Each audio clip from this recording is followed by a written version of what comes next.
Assalamualaikum warahmatullahi wabarakatuh. Bapak dan Ibu, izin menyampaikan informasi tentang asesmen yang disampaikan oleh Bapak Anidito Aditomo, Kepala Badan Standar Kurikulum dan Asesmen Pendidikan, Kementerian Pendidikan dan Kebudayaan, Kementerian Pendidikan, Kebudayaan, Riset dan Teknologi, serta tentang asesmen yang disampaikan oleh Bapak Iwan Sahril, Dirjen GTK Kemendikbud Ristek. Informasi ini disampaikan oleh beliau pada saat acara webinar kolaborasi asesmen kreatif dan inovatif di masa pandemi yang diselenggarakan oleh Pusat Asesmen Pendidikan, Badan Standar Kurikulum dan Asesmen Pendidikan Kemendikbud Ristek. Mudah-mudahan informasi ini menambah wawasan kita tentang poin-poin penting asesmen yang disampaikan oleh Pak Anindito dan Pak Iwan Sahril tersebut. Berikut merupakan informasi tentang asesmen yang disampaikan oleh Pak Anindito Aditomo. Belajar tentang asesmen terutama adalah bagian yang sangat penting dari pengembangan kemampuan profesional Bapak Ibu sebagai guru. Dan belajar tentang asesmen ini menjadi semakin mendesak di era Merdeka Belajar. Kalau Bapak Ibu guru ingat, episode pertama Merdeka Belajar adalah penghapusan ujian nasional dan ujian sekolah berstandar nasional. Ini menandakan bahwa pemerintah telah mengembalikan wewenang untuk melakukan evaluasi peserta didik sepenuhnya kepada Bapak Ibu guru. Pemerintah, baik di pusat maupun di daerah, berbudi melakukan evaluasi pada mata-mata kepada sistem, bukan kepada peserta didik. Nah, ini di satu sisi memang sesuatu yang menantang, tetapi ini kami harap mendorong Bapak Ibu guru untuk dapat mengevaluasi murid secara lebih holistik. Tidak semata-mata mengandalkan tes tertulis, namun menggunakan asesmen yang lebih beragam. Melihat karya-karya siswa, dengan melihat tugas kelompok, memperhatikan proses, dengan presentasi, dan lain-lain. Karena kemampuan anak didik kita bisa jadi lebih tampak melalui berbagai bentuk asesmen tadi. Nah, paradigma Merdeka Belajar juga diharap mendorong Bapak Ibu guru untuk menggunakan asesmen secara formatif.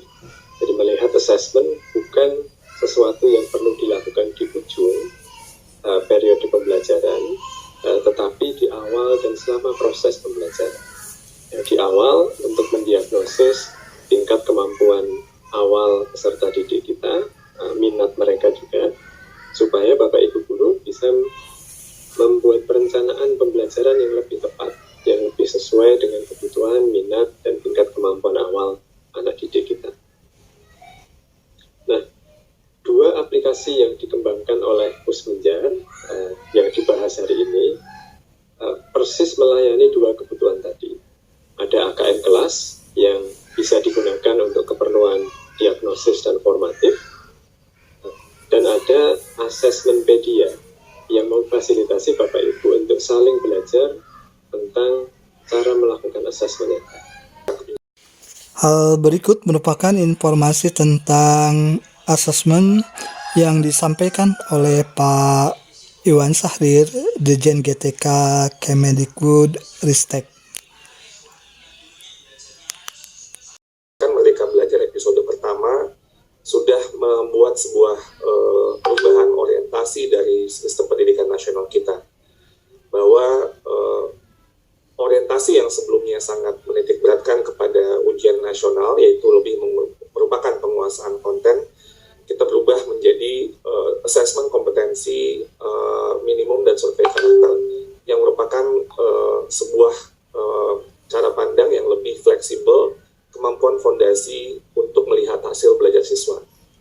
Karena itu urgensi dan esensi dari asesmen seperti yang tadi disampaikan oleh Pak Nino dikembalikan kembali kepada guru dan sekolah, sehingga memiliki ruang yang lebih merdeka dalam melihat hasil belajar siswa sesuai dengan konteks, sesuai dengan tingkat pertumbuhan siswanya.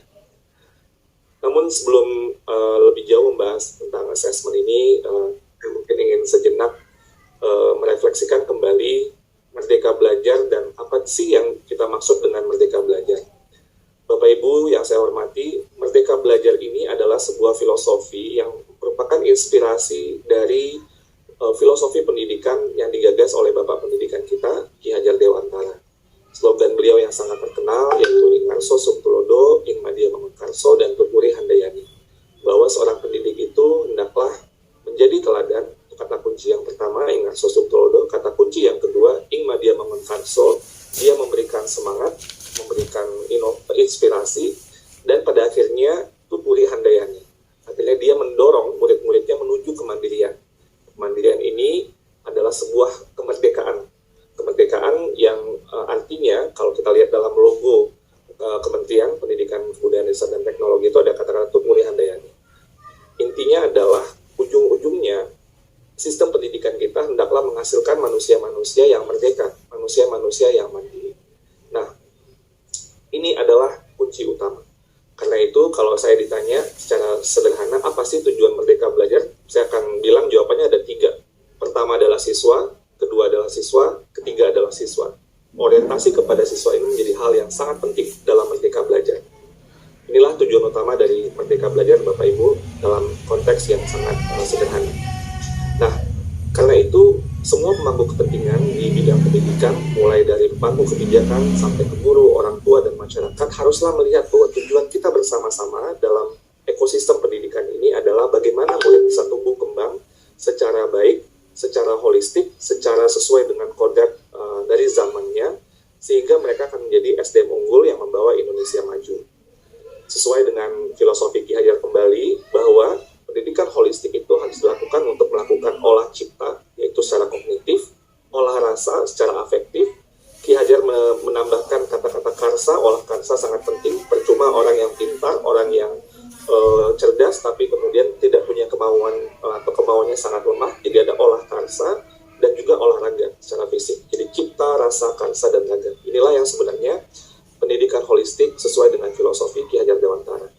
Nah, kemudian kita menurunkan ini ke dalam profil pelajar Pancasila, yang intinya adalah bagaimana kita bisa menghasilkan manusia-manusia yang murid-murid kita menjadi SDM unggul yang bisa berkompetisi secara global, tapi memiliki kearifan lokal. Jadi nilai-nilai yang dipegangnya itu sesuai dengan kearifan budaya lokal, yaitu pertama, beriman bertakwa kepada Tuhan Yang Maha Esa dan berakhlak mulia. Yang kedua, bisa mandiri. Yang ketiga, kreatif. Yang keempat, bernalar kritis. Yang kelima, bergotong royong. Dan terakhir, berkebinekaan global. Nah, murid-murid kita harus kita asah. Mereka harus memiliki sebuah values yang sangat khas dengan budaya kita, namun dia bisa untuk bersaing secara global. Inilah yang kemudian bagaimana orientasi kita untuk menghasilkan tumbuh kembang anak secara holistik yang sesuai dengan kodrat zamannya. Ibu Bapak yang saya hormati, dalam konteks menghasilkan kualitas belajar dan hasil belajar murid yang holistik ini, maka fungsi dari assessment sangat penting dan sangat kita perlukan. Secara konsep, assessment nasional adalah untuk meningkatkan mutu pembelajaran. Tidak seharusnya hanya dilakukan untuk memantau atau hanya untuk melakukan penetapan penilaian kinerja. Assessment nasional berproses mulai dari kemampuan murid hingga kemudian kualitas sekolahnya untuk memicu perbaikan kualitas belajar mengajar. Kembali lagi, apapun yang kita lakukan, kembalikan itu kembali apa dampaknya kepada para murid kita, tumbuh kembang mereka secara holistik tadi.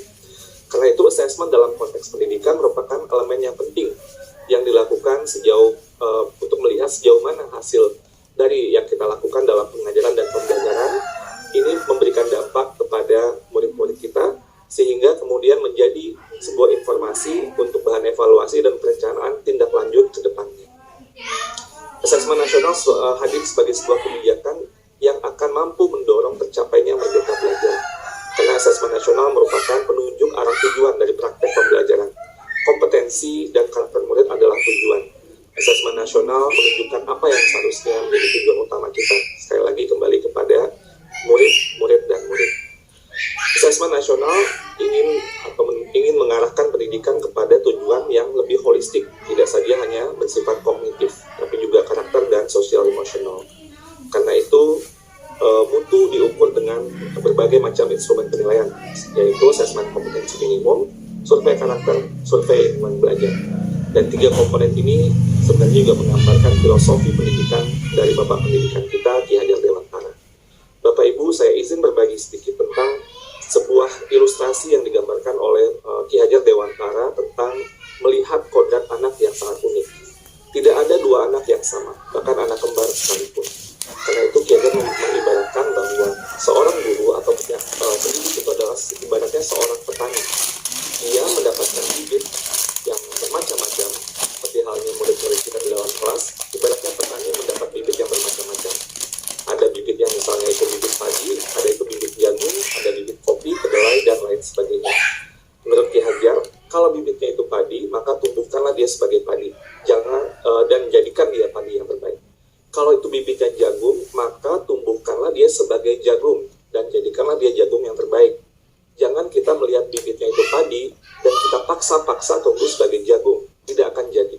Dan jangan pula menumbuhkan jagung dengan cara menumbuhkan padi, maka jagungnya tidak akan tumbuh dengan sempurna. Karena itu, sebagai guru kita harus bisa melihat bagaimana keunikan dan konteks perkembangan anak yang bisa kita lakukan untuk penyesuaian pembelajaran sesuai dengan kodrat sang anak. Dan tujuan asesmen dalam hal ini adalah sangat penting. Asesmen dilakukan untuk melihat bagaimana kondisi siswa, kesiapan mereka, dan tujuan asesmen ini adalah sebenarnya utamanya memberikan feedback. Asesmen tanpa feedback berarti itu bukan asesmen namanya. Asesmen harus memberikan feedback, sehingga kemudian dilakukanlah penyesuaian sesuai dengan konteks, baik konteks siswanya maupun konteks sekolah dan lingkungannya, dan dilakukan penyesuaian. Jadi tidak akan bisa yang namanya one size fits all, harus dilakukan diferensiasi. Asesmen diagnostik dalam hal ini sangat penting. Kita bisa melihat bagaimana murid-murid kita, apakah mereka sesuai dengan kesiapan yang diharapkan untuk topik yang kita ingin hadirkan, atau mungkin di bawah pencapaiannya sedikit sehingga diperlukan berbagai strategi untuk mengejar, atau mungkin mereka sudah melampaui sehingga kemudian dibutuhkan cara lain untuk pembelajaran sehingga tetap mendorong tumbuhnya atau perkembangan mereka sesuai dengan kondisi mereka masing-masing. Dan inilah yang kita namakan pembelajaran yang diferensiasi. Jadi pembelajaran yang sesuai dengan filosofi student-centered learning atau berpusat kepada murid, atau kalau menggunakan filosofi yang tadi, ya gimana menumbuhkan padi sebagai padi, menumbuhkan jagung sebagai jagung, dan menjadikan mereka the best version of themselves, padi yang terbaik, jagung yang terbaik sesuai dengan bibit yang sudah dikodratkan dari Tuhan Yang Maha Esa. Ibu Bapak yang saya banggakan, jika kita melihat tema kegiatan ini, maka kolaborasi asesmen inovatif dan kreatif di masa pandemi ini, saya melihat bahwa teman-teman di pusat asesmen pendidikan mengembangkan platform Assessmentpedia yang akan memberikan kesempatan kepada setiap guru-guru kita untuk mencari inspirasi asesmen baik yang tertulis maupun non tertulis untuk semua jenjang dan semua mata pelajaran. Selain dapat melihat contoh, guru-guru dapat memberikan saran, rating, komentar sebagai bagian dari pembelajaran, juga dapat memberikan inspirasi melalui fasilitas menulis soal, unggah serta unduh. Nah, dalam konteks guru dan tenaga pendidikan, saya juga ingin berbagi juga pengalaman kita. Ada hal yang mirip dengan Assessmentpedia ini, yaitu di program Guru Belajar dan Berbagi.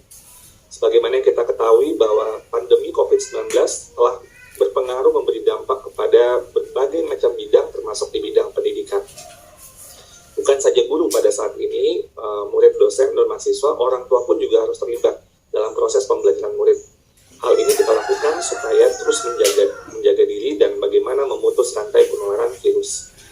Pembelajaran tatap muka saat ini kita terus dorong seiring dengan berbagai protokol kesehatan sangat ketat dan vaksinasi yang terus kita gencarkan.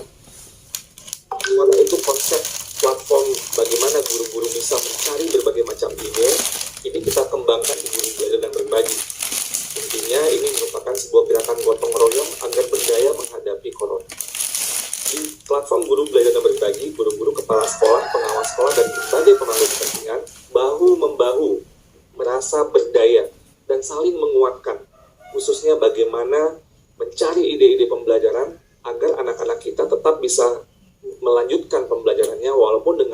kesulitan dan tantangan. Yang bisa saya sampaikan di sini bahwa pada saat ini platform Guru Belajar dan Berbagi sudah lebih dari 1 juta guru dan 70% lebih sekolah di Indonesia yang sudah terlibat. Dan di sini guru-guru juga berbagi jurus yang mereka gunakan, baik luring, daring maupun campuran. Sudah lebih dari 140.000 RPP yang sudah dibagikan, dan halaman ini sudah diakses lebih dari 90 juta kali dan diunduh sudah lebih dari 22 juta kali. Artinya semangat untuk berbagi para guru-guru kita sebenarnya sangat luar biasa, dan masa pandemi ini kemudian membentuk sebuah komunitas-komunitas yang saling belajar satu sama lain. Bahkan ketika saya berkunjung ke sebuah pulau kecil di Papua Barat, di sebuah desa 3T yang kondisinya tentunya sangat banyak keterbatasan, kita menjumpai guru-guru yang sudah menyelesaikan beberapa modul di Guru Belajar dan Berbagi, dan juga sudah berbagi RPP. Ini adalah hal yang sangat baik, karena guru dari Sabang sampai Merauke sekarang bisa terkoneksi untuk berbagi ide yang saling menguatkan, dan ini akan terus kita dorong, karena momentum pada saat ini, saya tidak percaya guru-guru Indonesia tidak bisa belajar, saya tidak percaya bahwa guru-guru Indonesia itu akan menyerah. Saya melihat bahwa banyak sekali guru-guru Indonesia yang merasa berdaya, yang kemudian saling membantu, bukan saja belajar untuk diri sendiri, tapi berbagi dengan guru-guru yang lain. Capaian luar biasa ini menunjukkan ketangguhan, resiliensi, dan semangat gotong royong para guru-guru di Indonesia. Dan saya juga membayangkan bahwa platform Assessmentpedia ini akan menjadi seperti platform Guru Belajar dan Berbagi, khususnya dalam hal assessment, dan kalau bisa lebih baik lagi. Karena itu, Bapak Ibu yang saya hormati, saya sangat mengapresiasi kepada Pusat Asesmen Pendidikan, Badan Standar Kurikulum dan Asesmen Pendidikan yang telah menginisiasi sebuah platform assessment, yaitu Assessmentpedia, dan juga nanti ada assessment diagnostik yang dapat menjadi rujukan assessment kita, terutama dalam menghadapi masa pandemi ini. Saya yakin platform ini mengusung semangat kolaborasi dan belajar bersama-sama bagaimana bisa saling berbagi ide, assessment tertulis dan non-tertulis, tidak saja dalam konteks yang satu arah, tapi bisa berkolaborasi dengan multi arah. Belajar bersama dan berbagi bersama-sama. Marilah bersama-sama kita sukseskan assessment nasional ini, dan kita ramaikan platform Assessmentpedia ini. Kita terus berkolaborasi secara inovatif dan kreatif. Bapak dan Ibu yang terhormat, demikian informasi tentang assessment yang disampaikan oleh Pak Andi Dito dan Pak Iwan Sahrir. Pak Iwan Sahrir, semoga informasi tersebut memperkuat pengetahuan dan menambah wawasan kita tentang assessment. Terima kasih atas perhatian Bapak dan Ibu. Mohon maaf bila ada salah dan keliru. Billahi taufiq wal hidayah. Wassalamualaikum warahmatullahi wabarakatuh.